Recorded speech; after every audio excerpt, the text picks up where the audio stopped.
Rock. Oh, yeah? It's just making you be ready.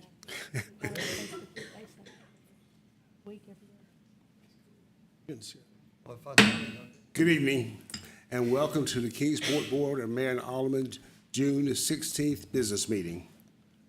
I'm calling this meeting to order, and we'll stand for the pledge, followed by invocation by Alderman Betsy Cooper. And I'm leading the pledge. I pledge allegiance to the flag of the United States of America and to the republic for which it stands, one nation, under God, indivisible, with liberty and justice for all. Please bow your heads. Gracious and loving God, thank you for the mercy, kindness, and grace you pour into our lives every day. Help us extend the same grace to our neighbors. Psalm 51:10, create in me a pure heart, O God, and renew a steadfast spirit within me. Lord, when I am hurt, give me someone to comfort. Lord, when I am hungry, give me someone who needs food. When I am thirsty, send me someone who needs water. When I am cold, send me someone to warm. When I'm hurt, give me someone to comfort. When my cross becomes heavy, give me another's cross to share. When I am poor, lead me to someone in need. When I have no time, give me someone I can help for a moment. When I am humiliated, give me someone to praise. When I'm discouraged, give me someone to encourage. When I need understanding from others, give me someone who needs mine. When I need to be cared for, send me someone I can care for. When I think of only myself, turn my thoughts toward others. Lord, teach us to love our neighbors as ourselves, to serve with humility, and to build a community known for mercy, respect, and compassion. In your holy name I pray, amen. Amen. Be seated. Mr. Reporter, take the roll, please. Mayor Montgomery, Here. Vice Mayor Duncan, Here. Alderman Baker, Alderman Cooper, Here. Alderman George, Here. Alderman Mays, Here. Alderman Phillips. Here. Thank you. 6 of 7 members are here, and we have a quorum. Mr. City Manager. All right, we have two presentations on the agenda tonight. The first is the June Kingsport Beautiful Beautification Awards. And Sharon Hayes with KKB is coming to the podium. Yeah, thank you so much. I want to first of all thank Boehm Landscaping for sponsoring the Beautification Awards. And I'd also like to publicly thank the judges who give their time to select winners each month. Allison Koff, Johnny May Swaggerty, Nicole Wernick, Sheila Saru, Marianne Lovelace, Lori Machado, Kelty Kearney, Mason Bryant, Sherry Myers, and me. So just wanted to recognize those folks.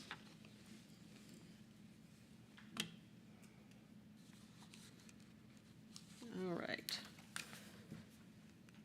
First award we have here, first home, is the home of Paul and Lisa Jarvie on Bays Cove Trail. This property features various perennial flowers along with an oak leaf hydrangea and Japanese maple. A statue of an angel welcomes visitors to the front door while wind chimes make a lovely sound in the wind.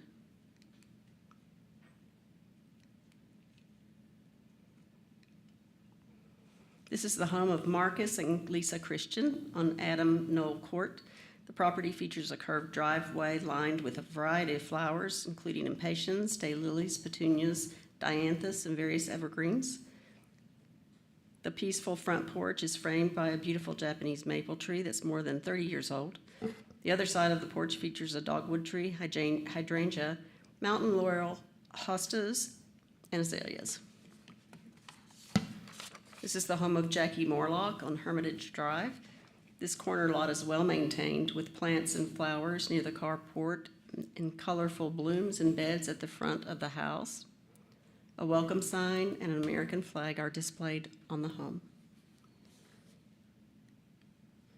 This is the home of Stephen and Linda Hurley on Boulder Court. This property features a stone facade with white garage doors and a white picket fence and flagpole. The homeowners moved here 2 years ago and said they used to live on Pinola Avenue, where they received the Beautification Award 3 times through the years. Linda says many of her flowers are family heirloom plants, such as her grandmother's primrose and a cutting from her grandfather's almond tree in Kentucky. The yard also features a lilac bush, lots of calla lilies, tulip trees, a flame-throwing redbud. Flowers include perennial begonias, peonies, Mexican petunias, geraniums, and eucalyptus. Yard art such as a red radio flyer wagon, old watering can, tricycle, and a bottle tree adorn the property.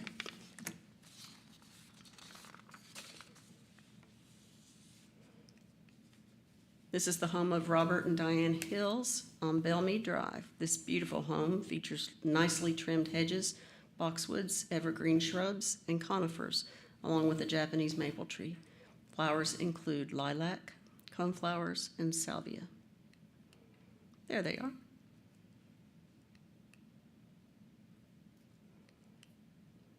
This is the home of Mr. and Mrs. Greg Cross on Suffolk Street. This property features mature trees such as pines, oaks, and a flowering tulip magnolia. Blue spruce frame the front entrance to the home, while boxwoods and evergreens serve as foundation shrubs that line the front of the house. Plants and flowers include holly, hosta, lantana, and peonies. This is the home of Chris Hampton on Edinburgh Channel Road. It's hard for me to say for some reason. The home features a beautiful lawn with a large evergreen, Japanese maple tree, peach-colored rose bushes, hydrangeas. The covered front porch includes hanging ferns and a Roll Tribe sign to welcome visitors. Wonder why we've got that Roll Tribe sign right there. The business winner for June is Select 7 Credit Union on Eastone Drive. This newly constructed property recently opened and features nice landscaping and shrubs surrounded by pebbles. An American flag proudly flies over the property. The church winner for June is Believers Church on Warpath Drive, formerly Bethel Presbyterian. The property features well-maintained landscaping with nicely trimmed hedges and boxwoods. And one more, the redevelopment winner for June is at 801 East Center Street, formerly Centerdale Service Station. The property was redeveloped by Mackie Casey, who transformed this building into Lucky 777 Cruise Through, a new retail drive-through concept for Kingsport. The project included substantial site, building, and exterior improvements, transforming a long vacant property into a modern, customer-focused destination in the downtown corridor. At this time, I would like to ask all winners present to stand and be recognized.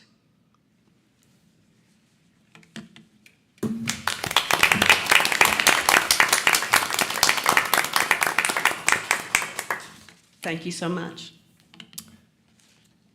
Thank you.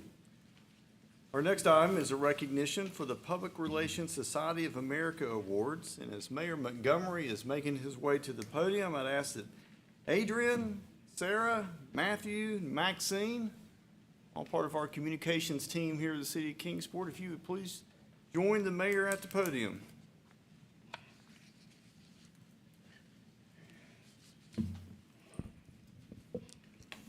As they're coming, it's always a joy to work with these individuals who do a fine job. And it's always also great when a third party recognizes the work that they do. Our communications department received 5 awards from the local chapter of the Public Relations Society of America. The department received 3 awards of excellence for the Main Street Rebuild Communications Campaign, the Model City 101 program, and the Kingsport blog on the Time Travel Toys. This is the first time the department has received awards of excellence.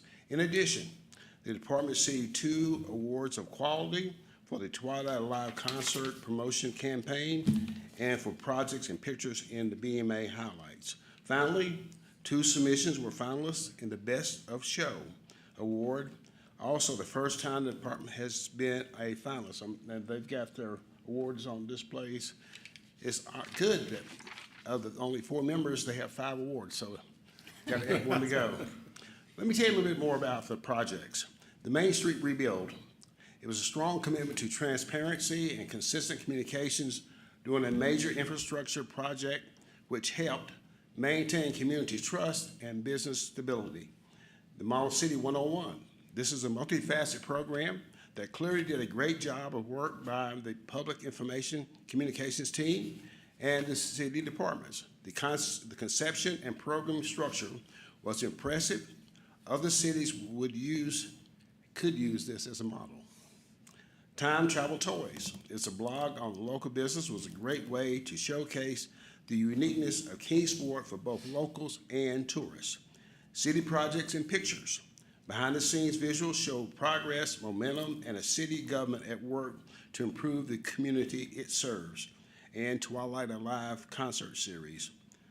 Strong multi-channel communication strategy with clear brand consistency, effective focus on broader downtown experience, not just the concert itself, clear community and economic development connections, and evidence of a strong social media engagement and community participation. Let's give them a round of applause. However, before I take my seat, I want to ask you a question. And you've heard this question before. If a tree falls in the forest and no one is around to hear it, does it make a sound? The answer is no. Sound only exists if there's someone there to hear it. So why did I ask such a question? Well, as you can see tonight, there's a limited number of people in the audience here. So the work that we do would not get heard if it wasn't for these individuals and the local media behind them making a great effort to get the word out to what we do here. So I think we owe them a great debt of gratitude for the work they do and say thank you to our team.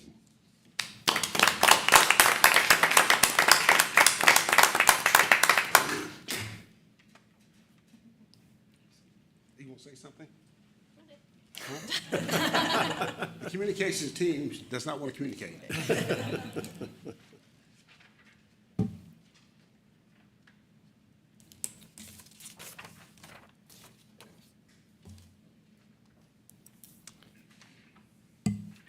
Okay, we are at the point in our meeting where it's time for the citizens can communicate to us. As I have said oftentimes, that we are always available to hear you before meetings, after the meetings, and anytime you deem it's necessary, you want to talk to us.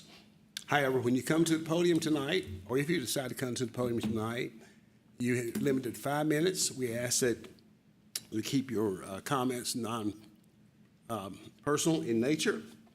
And again, you're limited to 5 minutes, and our timekeeper is on the end, Mr. Recorder there. So is anyone wanting to speak to us tonight? Okay, thank you. No one make a move. I will close this section. Mr. City Manager. All right, we'll now move to the approval of minutes first from the work session on June 1st, 2026, and the business meeting on June 2nd, 2026. We'd ask that you approve these minutes as submitted, please. Okay, you have the meeting minutes of June 1st and June 2nd. May I have a motion for approval? So moved. We have a motion for approval by Vice Mayor Duncan. Is there a second? Second. Second by Alderman Cooper. Any questions? Hearing none. All in favor of the minutes being approved, say aye. Aye. Opposed, no. The minutes are approved, 6-0. The City Manager. All right, now move into business matters requiring first reading. We have one item, and that is consideration of a budget adjustment ordinance for various funds in fiscal '26.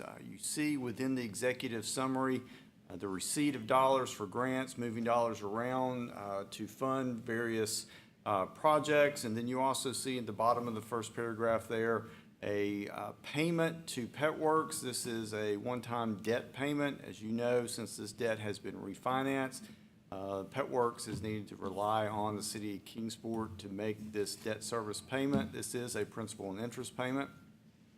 And so you see that in the amount of nearly $260,000. Additionally, as you move through the executive summary, you see where dollars received from the state of Tennessee for the dental clinic. A second transfer is being made to the Economic Development Board to begin the process of the second phase of that build-out. With that, Mayor, we'd ask that you approve this budget ordinance on first reading. Thank you. Mr. Attorney, please publish. An ordinance of the City of Kingsport, Tennessee, amending the 2025-2026 fiscal year budget. Thank you. You've heard the reading of the ordinance. May I have a motion for approval? So moved. Motion for approval by Alderman George. Is there a second? Second. Second by Alderman Cooper. Any discussion? Hearing none, ready to vote. All in favor of the budget ordinance, say aye. Aye. Opposed, no. The ordinance passes 6-0. City Manager. All right, now move into business matters requiring final adoption and/or public hearings. We do have a few public hearings on the agenda. The first is a consideration of an ordinance to adopt the fiscal 26-27 Community Development Block Grant Fund budget. As you can see within the attached budget ordinance, you see the administrative cost for this department. In addition to that, you will see within here the funding that has been allocated. Some of this you have already taken action on in previous items brought to the board, such as what you would see in community enrichment grants. In addition to that, funding set aside for code enforcement, and then the annual debt service payment that is still in place for the Hope 6 project. With that, Mayor, we'd ask that you open the floor for the public hearing Okay. on this item. Thank you. I will open it up for a public hearing. Is there anyone here wishing to speak on this item? Okay, seeing no one, I'm going to close public hearing. Mr. Attorney, please publish. An ordinance to appropriate U.S. Department of Housing and Urban Development Community Development Block Grant funds for the fiscal year ending June 30, 2027 to fix the effective date of this ordinance. Thank you. You've heard the reading of the ordinance. May I have a motion for approval? So moved.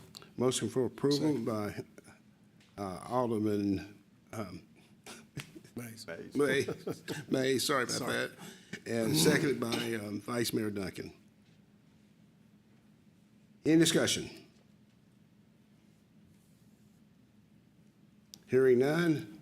Mr. Recorder, will you take the roll call vote? Alderman Cooper, Aye. Vice Mayor Duncan. Aye. Alderman George, Aye. Alderman Mays, Aye. Alderman Phillips. Aye. Mayor Montgomery. Aye. The ordinance passes 6-0. The city manager. All right, the next item is to conduct a public hearing and consideration of an ordinance to adopt the fiscal 26-27 Utility Enterprise Fund budgets. Here to provide that presentation is our Deputy City Manager, Ryan McReynolds. All right, appreciate the time to bring this to the board. It's one of those topics we've talked about, I guess, since January. So the board has heard many, many, many times the various nuances of the utility budget. It's one of the most important things that they consider each year, and we appreciate this board and past boards for getting us to the point we are. And keeping our infrastructure, which is going to be kind of the theme of what we do, is the age of our infrastructure and keeping our infrastructure in top of mind as you all consider this budget. If someone was to ask, what does the rate increase go for, you can answer, it goes right back into fixing, maintaining an infrastructure that throughout the city, some areas are over 100 years old. So the city itself had considerable growth after World War II. So not only do you have some 100-year-old pipes, water and sewer, but you've got some that are starting to approach the end of their service life. And so this board has done a phenomenal job trying to get in front of what is before it, and we have presented the break trends that we're seeing that are not great, but I think the effort that you all are doing will get us around and in front of really a large amount of infrastructure that's going to be staring down at us in a 100-year life after that World War II push out that occurred. So as I mentioned, so much of the budget is built around infrastructure. And so we're going to start that with where do the rates go to? the bulk of it goes to what we call our CIP. It's our capital improvement plan. And while we show 5 years here, really what we're approving, what the board would be approving is that very next year. And just to draw your attention to a few items on it, the $3 million, this is in the water system. So this is a system that not only resides within the city of Kingsport and Sullivan County, a portion of Greene County, Washington County, and Hawkins County. So it's a very large system. It serves over 100,000 population. And with that's 900 miles of pipe. And so as you see that one item, that the distribution system upgrades, we're investing $3 million next year. And you can see in the years out, we're intending for it to climb. We're trying to get in front of that bubble of aging infrastructure to get to a point where we're replacing at least 1% of the system a year. And that's 9 miles, and that's a really large task. And so that is what we feel like we need to be doing. We can see it with the leaks. If you drive down the roads, it's pretty evident where the patches are, the number of leaks that we've had, the breaks, that there is that reinvestment into the water system that needs to occur. The other one, there are other items there, but the other one that's larger in nature, the water treatment plant clarifier sweeps. And I'll get to in a second the next slide that shows kind of what guides our thoughts and our process when we're talking about the water treatment plant or the wastewater treatment plant. But when you look at the water system, there's large cost centers. One is our distribution and our pumping system. And then the second is, of course, our water treatment plant. And so $3 million that would go for the sweeps. These are items within our basins that as stuff settles out is able to be collected. And so that is going to be the investment next year at the water treatment plant. And speaking of, the next page is an example, or it is a spreadsheet that's built out of our water treatment plant master plan. This was a master plan that was generated about 10 years ago. We've been walking through it. Past boards, and some of y'all might have been on the board when there was the large investment on the raw water intake, and that was taking the river from ensuring that we can always pump the river to the plant. And we actually moved the river to underneath the plant through a tunnel, and then built a whole new raw water intake pumping station. So we are rest assured that we can always lift the river to the plant. Currently, we're working on what's called the high service pumps. That's taking the water to the home. So you take it from the plant after it's been processed, and then you pump it to your system. So those were two of the kind of the largest items, and we've tackled both of them. We're going to be moving into, in the next few years, our chemical feed, which is a very important project, not only for the safety and well-being of our employees, but for the city citizens as well, as we move to a bleach through a gaseous chlorine. And that is one of the best things to ensure that we're able to deliver clean drinking water at all times. So you can see $59 million at the time was what was contained within the project. We've been walking down it. What we've found is as we walk through these pragmatically, we typically come in below what the master plans say.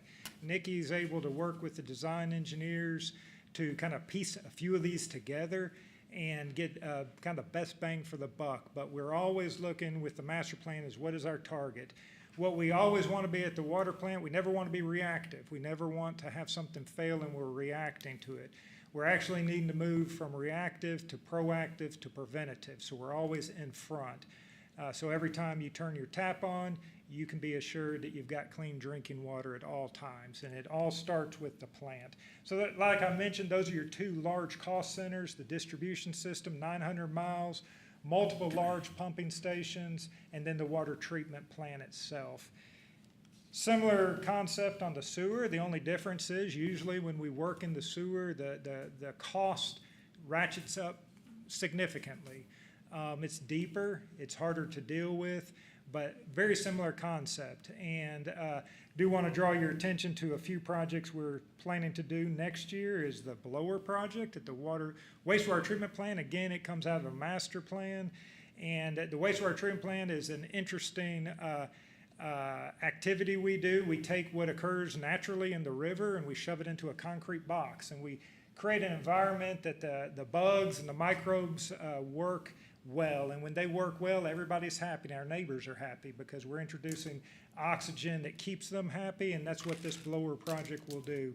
So one, it keeps our wastewater plant operating very well, efficiently, and effectively. And then two, it makes us good neighbors because when your plant does not operate well, your neighbors will know it. So it's a very important project to us. And then down below that, and I do kind of want to draw your attention on the wastewater side, and I'll come back to this. This board has made phenomenal progress to be able to hit some of our financial measures, and it is shown on this chart. So what we're showing above is kind of the balance that Travis, when he came in here, really desired for as we do capital projects.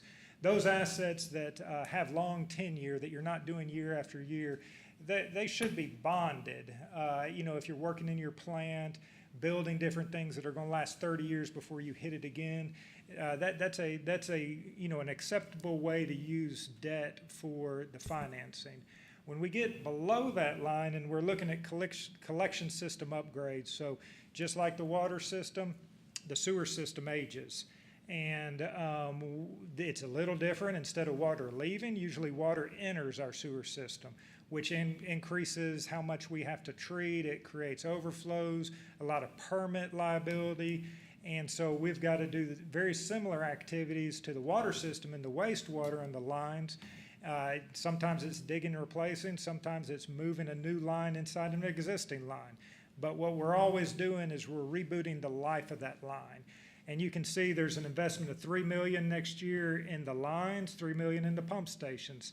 We're blessed in Tennessee to have beautiful views, deep valleys, rolling hills, but that causes us to have a lot of pump stations and sewer. So this allows Nikki to be able to actually replace pump stations on a regular basis. And if you see going through there, we're never really going to stop that activity, working in the sewer system or replacing the pump stations. Once we've done a cycle of all the pump stations, we'll be back to the beginning where we started because they will die over time. I think I mentioned last time, utilities are very different depending upon where you live. If you lived in West Tennessee, you're getting your groundwater through an aquifer. You treat it, not much treatment. You lift it once and it pretty much serves the whole city and everyone around it. Similar with the wastewater, it can travel down, very gradual streams to the wastewater plant. We don't have that here. We're blessed with mountains, so we have to pump our water many, many times. We have different tanks. It's just a much more complex system to work with. But really what I want to draw your attention is the effort you all have made to carve out and to continue to increase the equity finance capital portion of the CIP with sewer. That is phenomenal. And that is, I'll come back to it in a minute with revisiting, what drives the rates in a second, but that's one of our high measures is equity finance capital. It's kind of like our paving. If we're going to pave every year, we need a funding source for that that's sustainable. Every year there needs to be that cash. It's not sustainable to bond paving year after year. As I mentioned earlier in the water side, the wastewater treatment plant has its own master plan, and as I mentioned, the wastewater usually is at a higher cost, and you can see that reflected in its master plan. Now, a good portion of that would really is anticipating different things the state might do with our permit. So that's why this board has invested in really trying to understand with the South Fork of the Holstons how it operates, so our permit hits that mark well. We don't want to do things that are unnecessary. So we're hoping we're not at $150 million. The other thing here is this is a 10 or 15-year picture. We will walk down these items, but it gives us a target. Again, ensuring that we're not going to be reactive to things that failed, but be proactive in making sure we're staying on top of those things. So getting back to why, I think we've answered what does it go to. It goes toward infrastructure.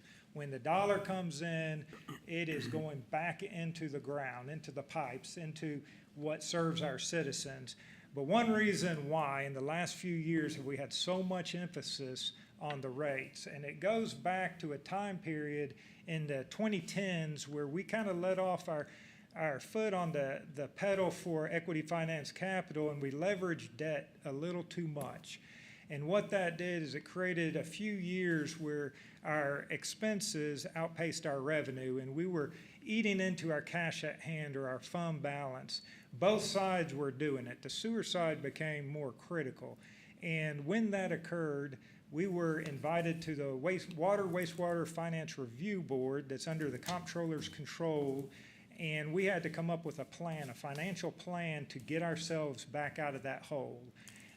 And so we did that. We presented to them. When we told them, one of the first things we did, even a little bit before that, is we entered into a contract with Raftellus. You all are very familiar with Raftellus. This fall, we'll have them in here to answer your questions in detail. New board members need to come up to speed with what are we trying to do, where were we, what are we doing, and when will we start seeing kind of a trending to CPI. And because we're catching up right now, and there will be a time that rates will be more in line with, hey, the cost of construction of what we're trying to do. So the main point here is when the state invited us in there, we had to respond. There was no other option. So what our response was is a commitment to a plan, a financial stability plan. And there are really 4 measures in that plan. One is financial sufficiency. Well, year 1, we accomplished that. That means that our revenues are going to outpace your expenses. So that has been phenomenal, both water, wastewater. We are financially sufficient. The second was kind of an accounting measure, debt service coverage. You know, as those that lend us money, are they assured that we're going to be able to pay for that? We trend that, and we're trending in a good direction with that. The third was our fund balance. And in the sewer side, we have met the fund balance. In fact, what happens at the end of the year, we have more cash on hand than what our fund balance measurement is. That cash on hand then goes to that equity finance capital. So on the sewer side, we're working through that equity finance capital well. We're on pace. On the water side, we're still working on that fund balance. We're still catching up to what is that measure of the fund balance. And then we will begin working on the equity finance capital. And one of the biggest reasons for that is our water rates, if you ever look at your bill, are much lower than the sewer rates. So it's going to take a little more time to generate the cash required to get to the point where we have our fund balance, the place where we need, and then we're able to do projects that need to be done year after year with that equity finance capital. This was a commitment that the board and we made to the state comptroller through the wastewater finance board. And it is a commitment that they can call us back into because they want to ensure to the ratepayers and to the citizens that we're going to be financially solvent and that we're managing our systems for the next generation. They also track what is called unaccounted for water. So they will track if we're not going to do investments, they're going to call us back in there. They want to ensure that this asset in Tennessee is managed well. So that's the why. You know, it's a commitment that was made in 2022. And then another question that might come up is, hey, is there places that you can shift funding? And so Nikki has researched, she's a very active in these organizations, AWWA, that's American Water Works Association, WEF. I'm active in what's called APWA, and they do have indices. They trend, you know, systems our size. How many employees do they have per mile of water line? How many employees do they have per 1,000 customers? And you can see the trends, 0.15 to 0.25 FTEs per mile. We're at 0.046, so we're lean there. 0.5 to 1.2 FTEs per 1,000 customers, we're at 0.62, so we're on the bottom side of that. And those two, if you combine them, I think they tell a story, and that is that we're 2 systems in one. We're an urban system that is the city system. And so that's reflective on the number of customers we have per mile. Yet we're also a very rural system in those outside the city. If you consider driving through Sullivan Gardens or any of these other areas, you don't pass driveways as often as you do inside the city. So not only are we serving an urban system, and there's 2 different rates, there's an in-city rate and then there's an out-of-city rate. And you can really see it reflected in that we're hitting well with the number of customers. in the range, we're well below the range with the amount of pipe. So it shows that with the same employee base, we have a lot more pipe per customer than maybe other systems have of similar size. And on the wastewater side, you can see the metric 0.15 to 0.22, and we're at 0.067. So we are running lean operation. We are running lean within our group. We've got a great group of workers doing great things. And so really the basis, what is the board considering? The board is considering the rate change. And when I show up here, not only the 2026 rates, which are our rates presently, but the 2027 rates, those are the rates that you would actually be voting on. But we like to show you years out as well. This is something that I really encourage you all to consume, to ask the questions when Raftelis comes in. Any of the questions you have of what is base rate, why is it going to this, what's your thoughts on it, the volumetric. And so the numbers really that impact the bulk of the customers are the 5/8 inch meters. So that is our residential meter. And so what we're asking the board to consider is going from a base rate, meaning just having the service at your house of $10.72 a month to $11.83. And then taking the volumetric, that's per 1,000 gallons of water. So you have it at your house, and then you pay for the water that goes through the meter. $2.87 to $3.13 is the ask in this rate structure. On the sewer side, again, a lot more capital intensive, a lot less customers, a base rate of 1003 to 1056 with the user rate going from the usage of 1102 1,000 to 1160. You can see the pace of change on the water is higher than the sewer. So that's reflective in that we are hitting most of the metrics in the sewer. As I mentioned, there's the other system, the out-of-city system. The vast majority of out-of-city customers are water only. There is a very few that have sanitary sewer as well, but most everyone that has sanitary sewer is inside the city. So really, the vast majority of the customers are looking at that 5/8 inch meter, going from having the service at their house at 2145 to 2256, and that is somewhat reflective if you travel these roads at how many driveways you hit, and the amount of pipe we have to service them is definitely less dense than inside city. And then the volumetric 5.75 to 5.96, and you can see the wastewater base rate and volumetric rates as well. So that would be what you're, not only the budget, but the rates to support the budget is what you would be considering. And I tried to simplify as much as possible. What does this mean to an impact to the average customer?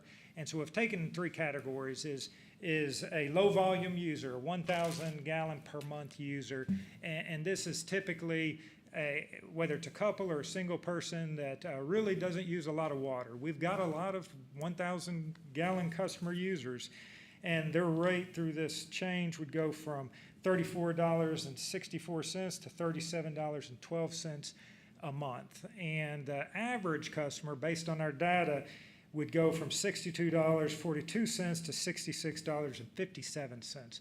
Now, the high volume, a family like mine that for some reason likes to wash clothes a lot, would go from $90.20 to $96.03. So with that said, that average customer, if you consider everything that we're being asked to do, the piping, the pumps, the water treatment plant, sewer plant, all of those things, it's pretty much $1.50 a month on sewer and about 70 cents a month on, $1.50 a day is what is the cost to have that at your house. Turn the tap on, drinking water's there, 70 cents for drinking water, $1.50 for sewer a day. So it's a tremendous value for what you're getting delivered to your house every day as well. I know it's one of the most important things you all consider every year. It's probably not the most fun thing to think about, but it is one of those things that make us a city, and really the decisions you make will assist our future generations in not having to deal with more of an emergency, getting on the front end of it. With that, I'd be more than happy to take any questions. Just if you stay there, I'm going to open the public hearing up. Is anyone here tonight wanting to speak on this item? If so, we ask you to come to the podium at this time. Okay, I'm closing public hearing. No one's moving. And Mr. Attorney, please publish. An ordinance of the City of Kingsport, Tennessee, adopting the annual budget for the following proprietary funds: Water Fund, Sewer Fund, Stormwater Fund for fiscal year beginning July 1st, 2026 and ending June 30th, 2027.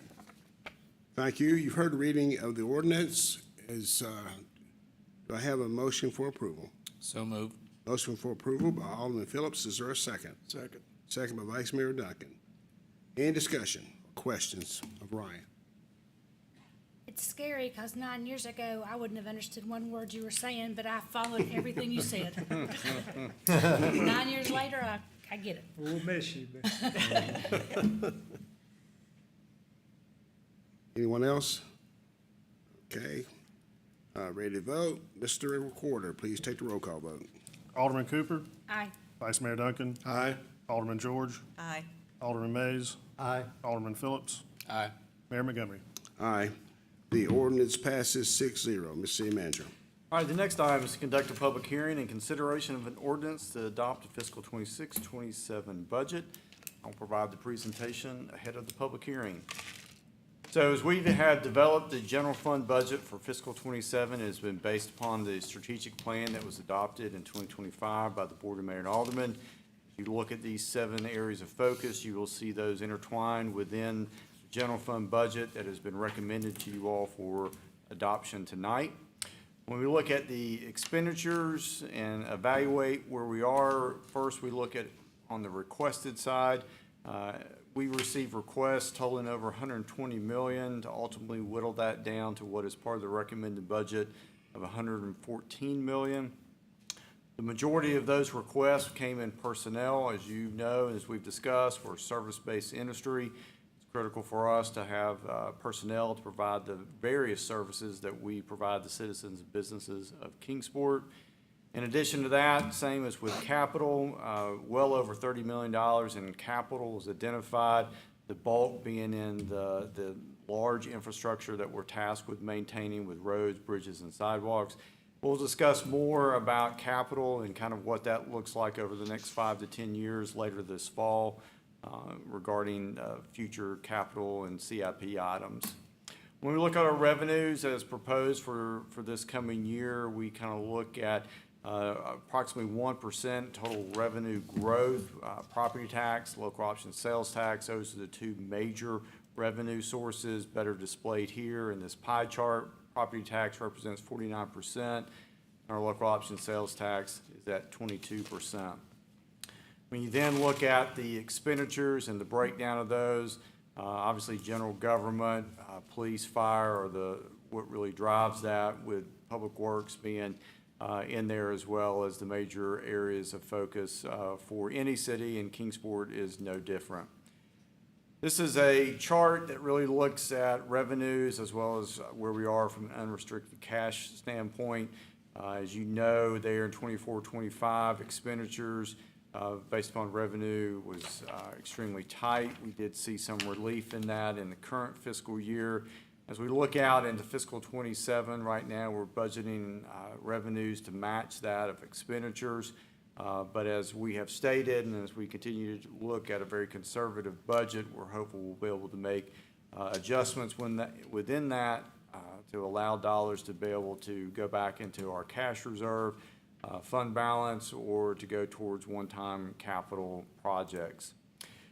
So the summary of the budget is that it is a balanced budget with no tax increase at $114 million. The Sullivan County Kingsport property tax remains the same. There will be a new tax rate coming for the new certified tax rate for Hawkins Kingsport. We do not have that at this time, but once we do, that'll be on your agenda for approval. For the most part, you see the budgets have remained fairly flat, although we were able to make some adjustments to account for inflation, primarily in temp employee wages, utilities, fleet expenses, and commodities. We are recommending as part of this budget a 3% cost of living adjustment to help us keep pace with the public sector market within this area. At this time, no step increase has been recommended, but we will evaluate that later in the fiscal year as we get a better understanding of what revenues and expenditures ultimately play out to be.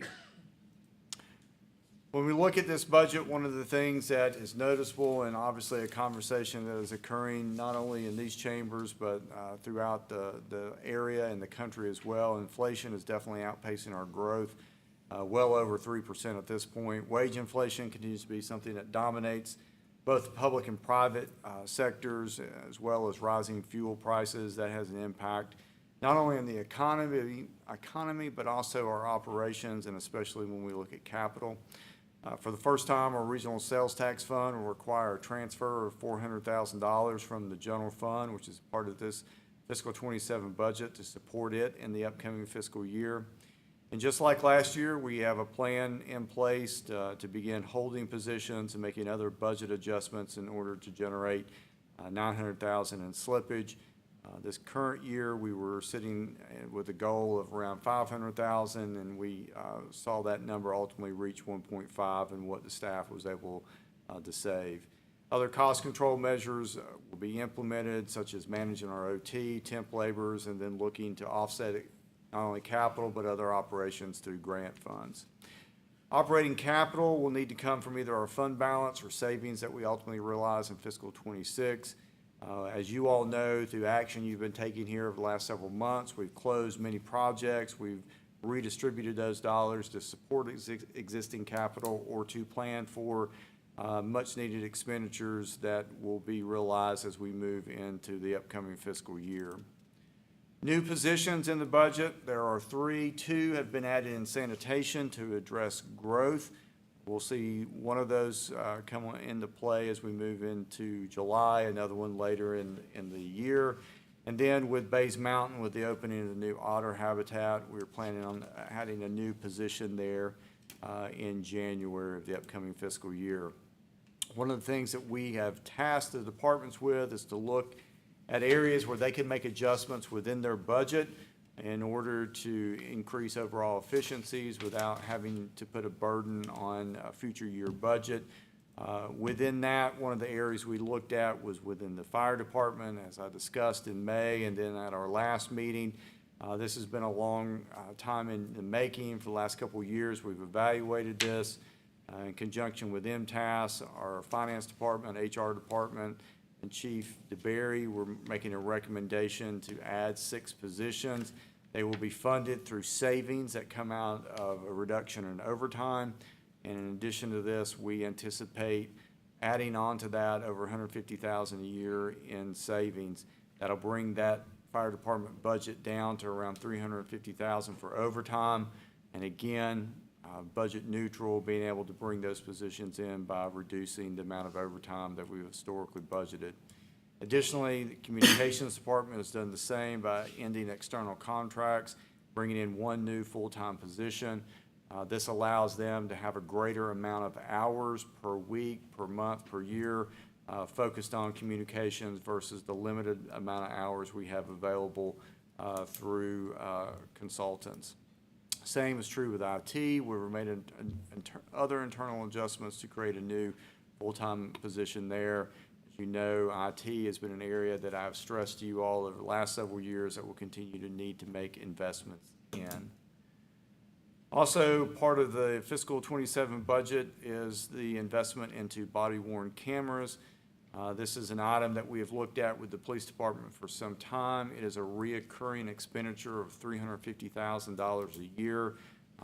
This ties directly to our strategic plan. It ties directly into a lot of the things that we talk about from a safe and welcoming community. There are tremendous benefits to having this, and we are really excited to be able to provide this for our officers. This will be purchased through the state contract, and you will see items on that as we move into the next fiscal year for your approval. From a paving standpoint, through our sustainable paving plan, we have over $4.7 million. You see where that is going to. within the areas listed there under expenses. In addition to that, we're beginning to see some of the MPO-funded roads move into a construction phase. Island Road and Clinchfield and Eastman Road are some of those that we'll see in addition to the sustainable paving plan on our local streets. As well as what we're doing here, TDOT is already at work paving portions of Interstate 81 and soon to be paving portions of Interstate 26. We continue to place a tremendous amount of focus on our sustainable paving plan, and we're pleased with the results that we are beginning to see as a result of sticking with this plan. See those areas illustrated here on the map in terms of the focus areas, as well as what we'll be using MPO funding or TDOT funding for paving in this upcoming year. While we will be having a much more in-depth conversation this fall regarding capital projects, we, as you know, just recently issued debt and multiple projects are underway. Some are in the process of being completed, such as the Justice Center and the library. We'll see those both completed in the upcoming fiscal year. We also have a variety of road and bridge projects that will be underway, as well as other improvements on the quality of life side at Bays Mountain Park and Cement Hill, and then beginning the first phase of our elementary school with the demo there at the old Linview Community Center. As I've mentioned before, we have over 60 capital projects that are in various phases of development or construction within the city of Kingsport. And again, Mayor, bringing to you a balanced budget, no tax increase, and that concludes the presentation for the public hearing. Okay, I'm opening the public hearing. Is there anyone here to speak on the budget ordinance?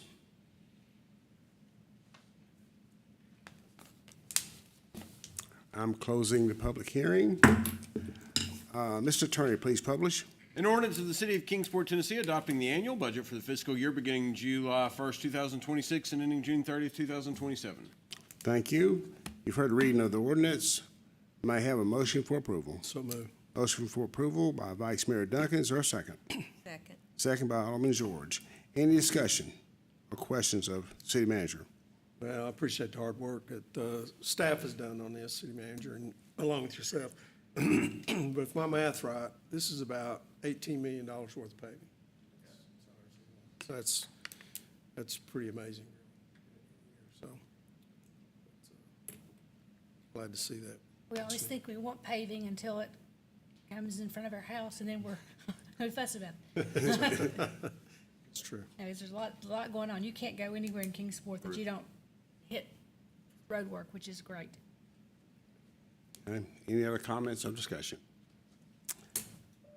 Hearing none, we're ready to vote. Mr. Recorder, please take the roll call vote.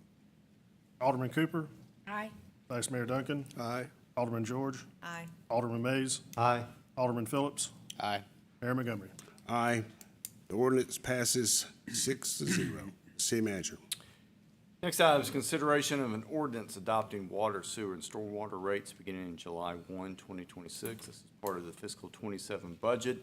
Brian went over those rates as part of the presentation earlier. With this, Mayor, would ask you to approve this ordinance on second and final reading, please. Thank you. Mr. Attorney, please publish. An ordinance of the City of Kingsport, Tennessee, adopting water, sewer, and stormwater rates beginning July 1st, 2026. Thank you. You've heard reading of the ordinance. May I have a motion for approval?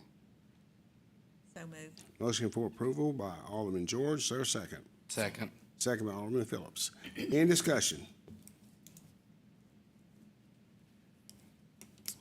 Mr. Recorder, please take the roll call vote. Alderman Cooper, Aye. Vice Mayor Duncan, Aye. Alderman George, Aye. Alderman Mays, Aye. Alderman Phillips, Aye. Mayor Montgomery. Aye. The ordinance passes 6-0. Mr. City Manager. Next item is consideration of a budget adjustment ordinance for various funds in fiscal 26. We ask that you approve this item on second and final reading, please. Thank you. Mr. Attorney, please publish. An ordinance of the City of Kingsport, Tennessee, amending the 2025-2026 fiscal year budget. Thank you. You've heard the reading of the budget adjustment ordinance. Is there a motion for approval? So moved. Motion for approval by Alderman George. Is there a second? Second. Second by Vice Mayor Duncan. Any discussion? Mr. Recorder, please take the roll call vote. Alderman Cooper. Aye. Vice Mayor Duncan. Aye. Alderman George. Aye. Alderman Mays. Aye. Alderman Phillips. Aye. Mayor Montgomery. Aye. Budget adjustment ordinance passes 6-0. Mr. City Manager. Next item is consideration of ordinance to amend zoning of tax map 460, Group J, parcel 17, 18, and 19, located along East Sevier Avenue from the R1B Residential District to R3 Low Density Apartment District. This item comes to you on second and final reading. We ask that you approve the ordinance, please. Thank you. Mr. Attorney, please publish. An ordinance to further amend the zoning code text and map to rezone property located along East Sevier Avenue from the R1B Residential District to R3 Low Density Apartment District in the 11th Civil District of Sullivan County to fix penalty for the violation of this ordinance and to fix the effective date of this ordinance. Thank you. You've heard the reading of the ordinance. May I have a motion for approval? So moved. Motion for approval by Vice Mayor Duncan. Is there a second? Second. Second by Alderman Phillips. Any discussion?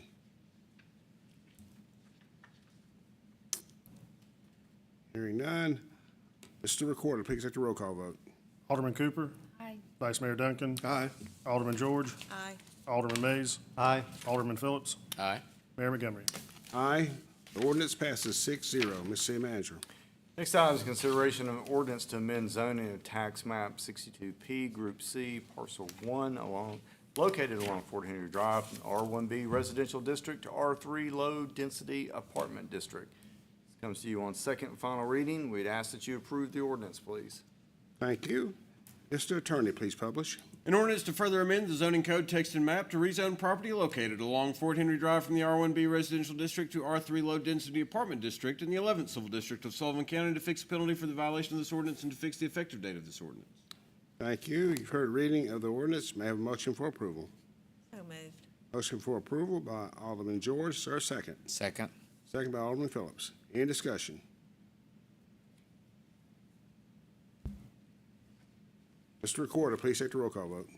Alderman Cooper. Aye. Vice Mayor Duncan. Aye. Alderman George. Aye. Alderman Mays. Aye. Alderman Phillips. Aye. Mayor Montgomery. Aye. The ordinance passes 6-0. Mr. City Manager. Next item is consideration of an ordinance to amend zoning of tax map 62P, Group C, parcel 2, located along Fort Henry Drive from the R1B Residential District to B3 Highway-Oriented Business District. Thank you. Mr. Attorney, please publish. An ordinance to further amend the zoning code text and map to rezone property located along Fort Henry Drive from the R1B Residential District to B3 Highway-Oriented Business District in the 11th Civil District of Sullivan County to fix penalty for the violation of this ordinance and to fix the effective date of this ordinance. Thank you.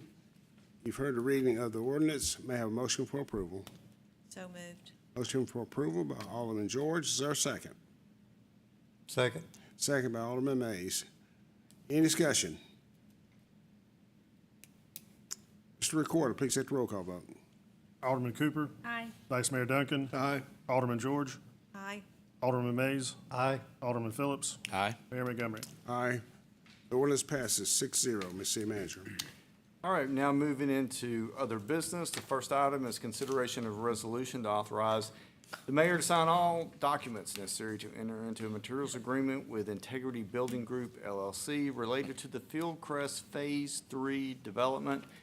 This is a development for a materials agreement in the value of $77,664.42. This will allow for utilities to be put in place for 36 additional lots to this development. It's coming to you all based upon the amount being greater than $50,000, and we'd ask that you approve the resolution allowing us to enter into this materials agreement. Thank you. Mr. Attorney, please publish. A resolution authorizing the mayor to enter into a materials agreement with Integrity Building Group LLC related to the Fieldcrest Phase 3 development and authorizing the mayor to sign all documents necessary and proper to effectuate the purpose of the agreement. Thank you. You've heard reading of the resolution. May I have a motion for approval? So moved. Motion for approval by Vice Mayor Duncan. Is there a second? Second. Second by Alderman Mays. Any discussion? Chris, has the cost of the materials gone up? I mean, should we increase what needs to be before the board? I'm gonna ask Ryan to come up. Because that's been several years ago we did that. I didn't know if that was, if less houses could be, or less. So that's a really good question. The cost has gone up, but every year what Chad and his group and Nikki, they look at is how that would impact the tap fee, and they haven't gotten to the point yet where they want to raise the tap fee. It might come, but that's where kind of the trade-off is the tap fee versus what we're paying out here. But yes, the cost of materials has gone up. Any other questions or discussion? Anybody think from the sidebar there? No. Okay, all right. Any other? Hearing none. All in favor of the resolution, say aye. Aye. Opposed, no. Resolution passes 6-0. Ms. City Manager. Next item is consideration of Mr. resolution. City Manager, could we, our sidebar was because I was following along in the packet, but I forgot those two. So I wondered why I got a funny look. So if we could go back, and I'd like to change my vote on number 7 and number 8 to abstain from those two. So this will be for Action Form 172 and Action Form 173, rezonings on Fort Henry Drive. Yes. To abstain from both of those. Yes, please. On the first one, it will need a second because James seconded. Yeah, I apologize for that. And I'll second that. So, yeah, Daryl said. All right, hang on just a second. Mr. Attorney, what would you recommend based upon the position? I would we're in? recommend that, That I actually read the packet Yeah, on here that's- instead of on the paper.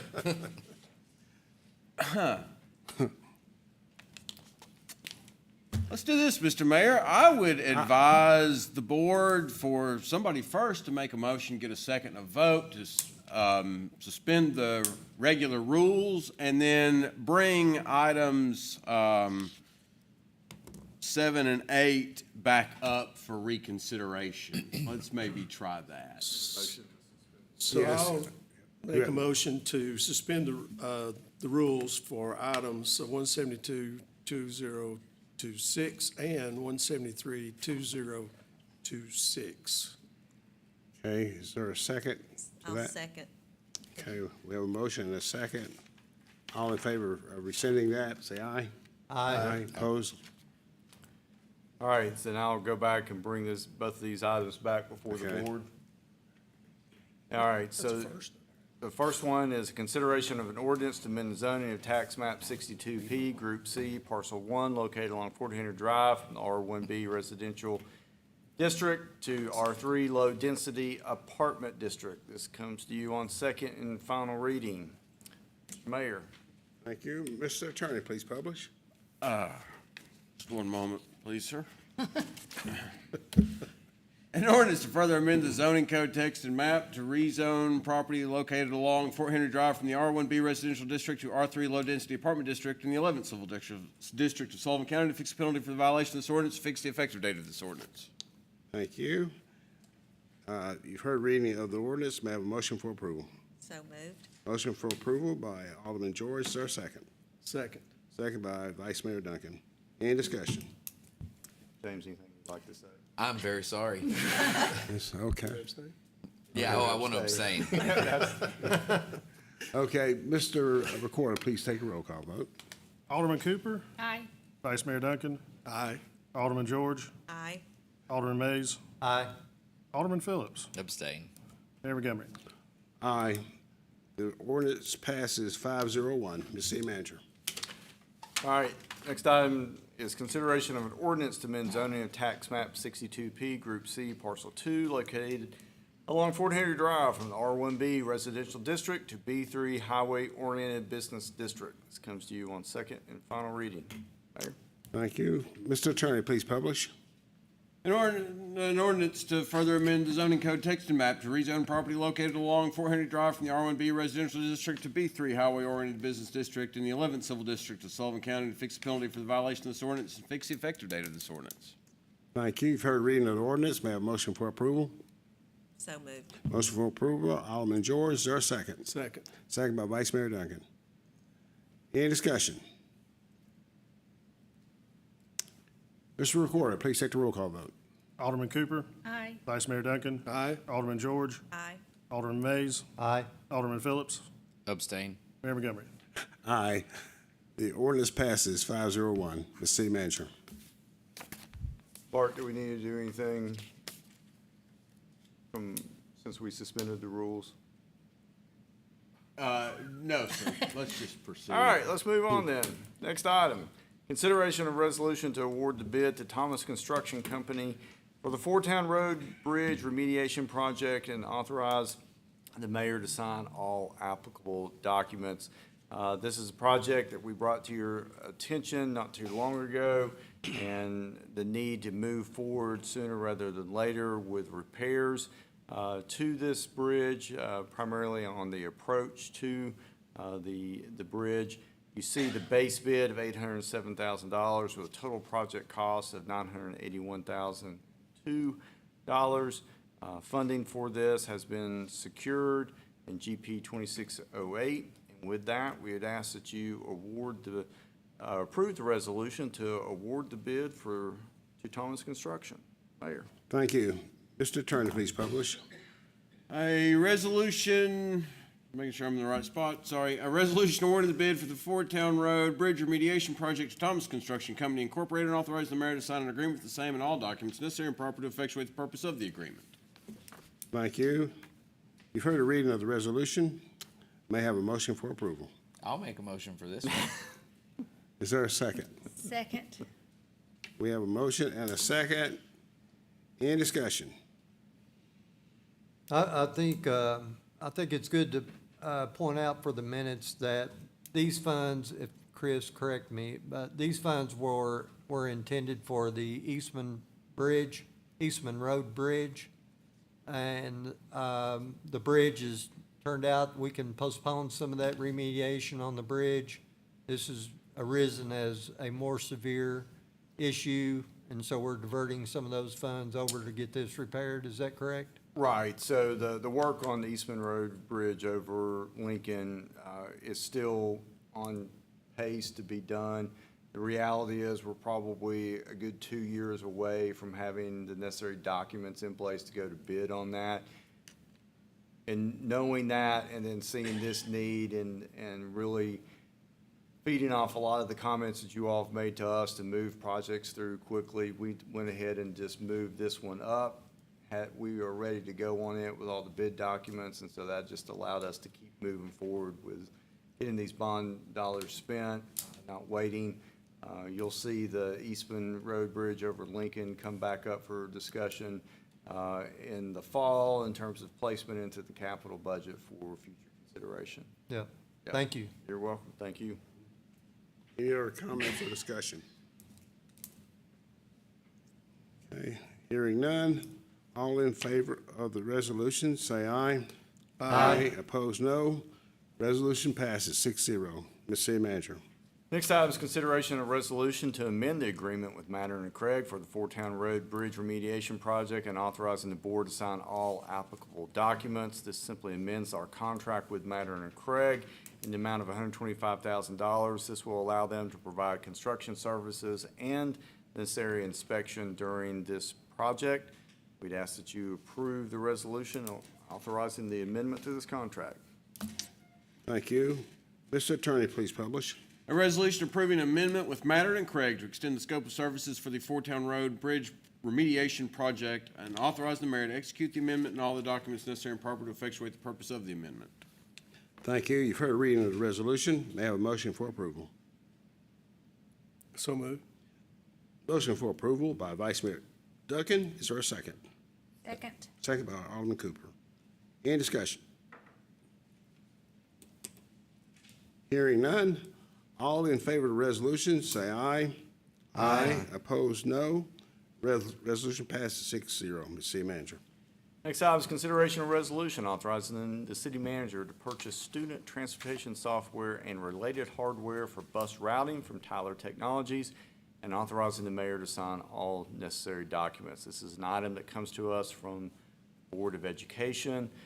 This is a total first-year cost of just over $103,000.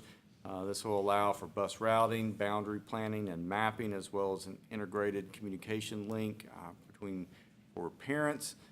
We'd ask that you approve this resolution, allowing us to move forward with this purchase. On behalf of the Board of Education. Thank you. Mr. Attorney, please publish. A resolution authorizing the city manager to execute a quote with Tyler Technologies for student transportation software and related hardware for Kingsport City Schools, and authorizing the mayor to execute any and all documents necessary and proper to effectuate the purpose of this resolution. Thank you. You've heard a reading of the resolution. May I have a motion for approval? So moved. Motion for approval by Alderman Cooper. Is there a second? Second. Second by Alderman Mays. Any discussion? Okay, all in favor of the resolution, say aye. Aye. Opposed, no. Resolution passes 6-0. The city manager. Next item is consideration of resolution to ratify the emergency procurement of contractual services with Blue Tank and Pump Rental for sewer pump and storage services to serve the Fieldcrest annexation area. As Ryan discussed yesterday during our work session, this is needed as some of the homes within Fieldcrest are coming online just ahead of us getting the final extension and the tie-in as part of the new sewer extension for Fieldcrest. This is something that has been in place, and that's why we are bringing it back to you all to amend this contract. We're very hopeful that next month we'll have those tie-ins complete, and this will no longer be necessary, but for now, it is part of a standard process in the event that you see a development occur quicker than utilities can be provided. Appreciate the staff identifying this very early on, putting necessary measures in place to account for this. And we're here tonight to ask you all for an extension to allow us to have this covered for a few more weeks. Thank you. Mr. Attorney, please publish. A resolution to ratify the emergency repair contract with Blue Tank and Pump Rental for the sewer pumping and storage services related to the Fieldcrest annexation area, and authorizing the mayor to execute all documents necessary and proper to effectuate the change order. Thank you. You've heard a reading of the resolution. May I have a motion for approval? So moved. Motion for approval by Vice Mayor Duncan. Is there a second? Second. Second by Alderman Mays. Any discussion? Okay, ready to vote. All those in favor of the resolution, say aye. Aye. Opposed, no. Resolution passes 6-0. Ms. City Manager. Next item is consideration of resolution to authorize the reimbursement of materials agreement funds to Integrity Building Group LLC related to the Fieldcrest Phase 2 development. Again, this is a reimbursement in the amount of $116,493.78. We ask that you move forward with the approval of this resolution authorizing the reimbursement. Thank you. Mr. Attorney, please publish. A resolution authorizing reimbursement of materials agreement funds to Integrity Building Group LLC for Fieldcrest Phase 2 development. Thank you. You've heard reading of the resolution. May I have a motion for approval? So moved. Motion for approval by Alderman George. Is there a second? Second. Second by Alderman Phillips. Any discussion? Okay, ready to vote. All in favor of the resolution, say aye. Aye. Opposed, no. Resolution passes 6-0. The city manager. Next item is consideration to amend the fee resolution for fiscal 27 fees and charges provided in the city code. You will see attached to this action form a fee resolution that shows the changes, as well as a fee resolution that shows what is complete for the upcoming year, and then a requirement due to a change in state law, the building fee schedule justification. As is the case typically, we task the staff with doing a full evaluation of all of these fees ahead of the budget process, or part of the budget process, I should say. Typically, adjustments are made based upon what the market is demanding or changes in our overall operations. In addition to that, we constantly look for ways to streamline the fees that are in here to make it easier for the customer. Outside of minor adjustments that have been put in place, or through the addition of new amenities such as the Blue Cross Blue Shield Park there on Netherland Inn Road, you will not see any significant adjustment for the fees as recommended in fiscal 27. We provided a copy of this to you in May when we had our budget work sessions. There's not been any changes since then. You also note an adjustment this year which you've already taken action on, which was an ordinance specifically speaking to the utilities and the fees or rates associated with that. With that, we'd ask, as part of the fiscal 27 budget, that you adopt the fiscal 27 fees and charges. Mayor? Thank you. Mr. Attorney, please publish. A resolution setting the rates, fees, and charges that is provided by the City of Kingsport Code of Ordinances. Thank you. You've heard a reading of the resolution. May I have a motion for approval. So moved. Motion for approval, Alderman George. Is there a second? Second. Second by Alderman Cooper. Any discussion? Hearing none, all in favor of the resolution, say aye. Aye. Opposed, no. Resolution passes 6-0. Ms. City Manager. Next item is consideration of resolution to approve an amendment with Kane Rash West Architects for architectural and engineering services for the Nature Center renovation Phase 2, entry walk, and event terrace. This will amend that agreement in an amount not to exceed $97,000 for the services described above. You see the original agreement dating back to last year. And with that, we'd ask that you all move forward with the amendment to allow this much needed and very much anticipated work to continue at the park. Mayor? Thank you. Mr. Attorney, please publish. A resolution approving an agreement with Kane Rash West Architects to extend the scope of services for the Bays Mountain Nature Center renovation Phase 2, entry walk, and event terrace project, and authorizing the mayor to execute the agreement and all the documents necessary and proper to effectuate the purpose of the agreement. Thank you. You've heard a reading of the resolution. May I have a motion for approval? So moved. Motion for approval by Vice Mayor Duncan. Is there a second? Second. Second by Alderman George. Any discussion? Hearing none, all in favor of the resolution, say aye. Aye. Opposed, no. The resolution passes 6-0. Ms. City Manager. Next item is consideration of resolution authorizing the mayor to execute agreements with various agencies and organizations for services in fiscal year 26-27, benefiting the general welfare of Kingsport residents. You see the partners that are listed on here. These are, for the most part, historic partners that the city of Kingsport has done work with. No changes from when this was discussed in May. See those listed there. One change from previous years, you'll notice Kingsport Chamber Foundation represents the multitude of chamber programs that the city provides funding to. That has been consolidated into one. Again, all these agencies align with work that we've identified within our strategic plan, and the funding we provides a portion of their operating expenses for the upcoming year. That, Mayor, we'd ask that you approve the resolution, please. Thank you. Mr. Attorney, please publish. A resolution authorizing the mayor to execute agreements with various agencies and organizations for services in fiscal year 2026-2027, benefiting the general welfare of Kingsport residents. Thank you. You've heard a reading of the resolution. May I have a motion for approval? So moved. Motion for approval by Alderman George. Is there a second? Second. Second by Alderman Phillips. Any discussion? Hearing none, all in favor of the resolution, say aye. Aye. Opposed, no. Resolution passes 6-0. Mr. City Manager. All right, we now move into the consent agenda. We have 4 items. I'll read through those. If you'd like any item pulled for additional discussion or clarification, please let me know. First item is consideration of resolution authorizing the mayor's signature on the certification of local official determining that KHRA's agency plan is consistent with the consolidated plan. Second item is consideration of a resolution to apply and receive the Assistance to Firefighters Grant to purchase a mini pumper. Third item is consideration of a resolution to apply and receive the Assistance to Firefighters Grant. Fourth item is consideration of a resolution to ratify the emergency procurement contractual services with S&W Services for the repair of high service pump number 2. I ask that you approve the consent agenda as presented unless there is an item pulled for additional discussion. Mayor? Okay. You've heard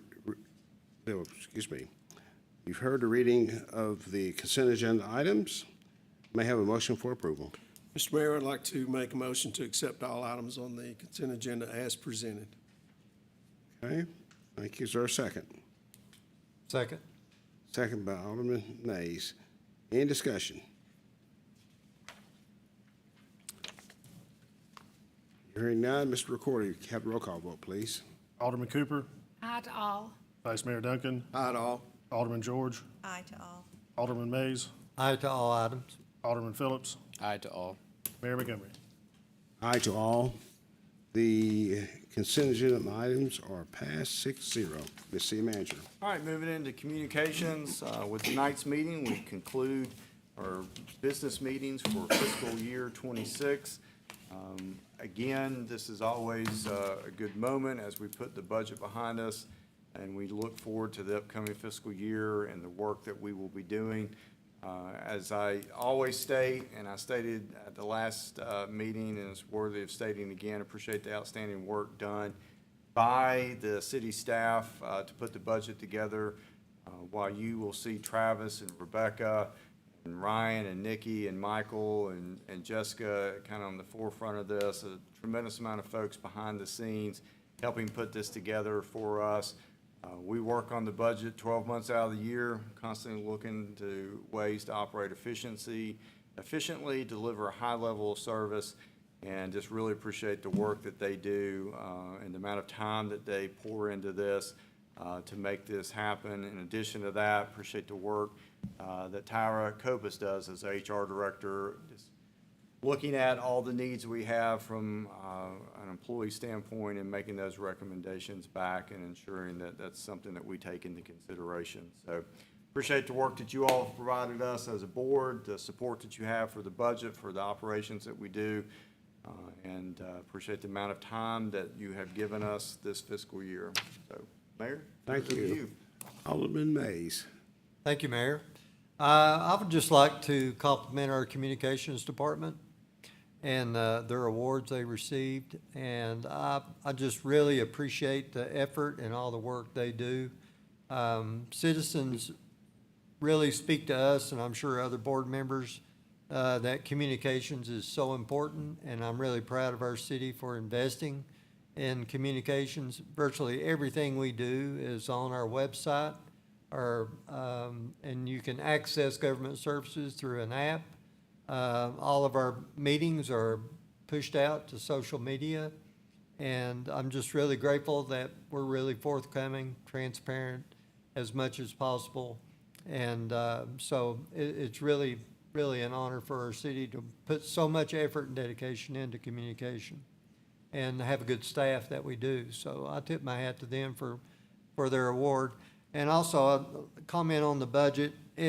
We just approved a budget for the next fiscal year, but, you know, it's been my experience over the last 2 years that budget is every month. We're always working, tweaking, trying to massage a budget as much as possible and get every nickel that we can to be efficient with taxpayer dollars. And so in many ways, the budget never stops, even though we approve a document tonight. The work continues on. Really proud of the city staff. When I first came onto the board, you know, my inclination was to dive into the budget and look. And I think my first hour with Chris as alderman was, wow, it's really tight. So, and it continues to be so. So I'm impressed with the way our city's managed and how efficient everyone operates. So thank you, Mayor. Alderman Cooper. Echoing what Alderman May said, I said that our budget, even though we approved it tonight, it's very fluid. It ebbs and flows throughout the year. So I'm glad that it's approved, and we've gone through all the budget meetings that we need to for a little bit. So all the work is behind us maybe, and so July starts the fun time in the city. There's so much going on. Before we meet again, there's going to be a Red, White, Boom, 4th of July, Fun Fest. So there's a lot of things going on, so be sure that you take advantage of all the fun things that Kingsport has to offer. And that's it. Okay. Alderman George. I think everybody's basically saying the same thing, but this is my last budget to approve, so I'm happy that we have done it, and I will very much miss all the meetings that we go over all this with. Maybe I'll come and sit in the audience on some of your Maybe other not. ones. But we might. We might go do that. We can But, heckle. yeah. Yeah, never say never. No, we'll make public comment. Yeah. Yeah, but no, I really do appreciate the staff in this. And as Betsy mentioned earlier, when you first get on this board, you know, there's so much information and so much data, and it's amazing how much you learn being on here, and, you know, about things, you know, so I really didn't have that much experience with utilities and all the utility funds, and 13 years later, I totally get it. You know, but you really do get a different understanding for the budget and how the money is spent. And, you know, having served on other boards, everything that Kingsport does is so transparent. And, you know, Alderman Mays was saying, everything is on our webpage, but our communication department makes an effort to actually push it to the citizens so that, you know, so many of them don't take the time or have the time to go in and look, and they're constantly pushing things out in front of them to keep them in the mix and knowing what we're doing, which does make a real difference. But it's been a nice going through the budget again this year. Thank you. Alderman Phillips. Not much. I think I've talked plenty tonight, but I do just echo, you know, that, you know, the budget's passed with no tax increase, and last year there was, you know, pushback and complaints and things like that about, you know, we had a tax increase last year, and it's amazing, like when you go speak to people, I think they just think that that tax increase money goes to the slush fund that we just fly around in private planes on around the country. Because when you say that money went to, you know, that money went to pay to employees, and that money went to fix your roads because asphalt costs more now than it did a year ago.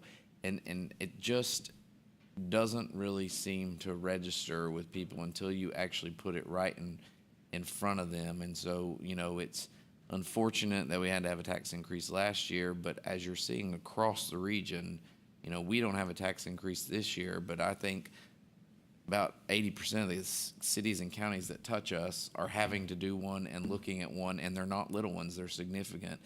And so, you know, I applaud our staff for being able to, you know, have the budget this year with no tax increase and not dipping on the services that we provide. So other than that, I think that's it. Okay, Vice Mayor? Well, I'd like to congratulate Adrian and the Communications Department as well. They do a great job for us. And I think Alderman Mays, he really brings up a good point that the budget's just not a few months. The team gets to take a break a little bit here, you know, and take a breath. But it is looked at almost daily and weekly, and especially with some of the hyperinflation that we've had, you know, fuel and different things like that. So it's looked at constantly. And the board knows that, but that's something I think, you know, the citizens will probably be surprised at as well. Fun Fest store opens June 26th, and so you can pre-order now, I think, and it kicks off 17th through the 25th, and it's 30 days away today, I think. So everybody get out and enjoy it. Okay. I too want to say congratulations to the communications team again for a job well done, and as well as budget well done, putting it together and getting to where we are today. Allison has done a good job of covering us, and I may suggest, Allison, the headline tomorrow will be no tax increase. July 4th is coming up, and I mentioned last night it would be good if we all, if you're in town, could walk the parade route this year. And on July the 17th, it's going to be a very busy day.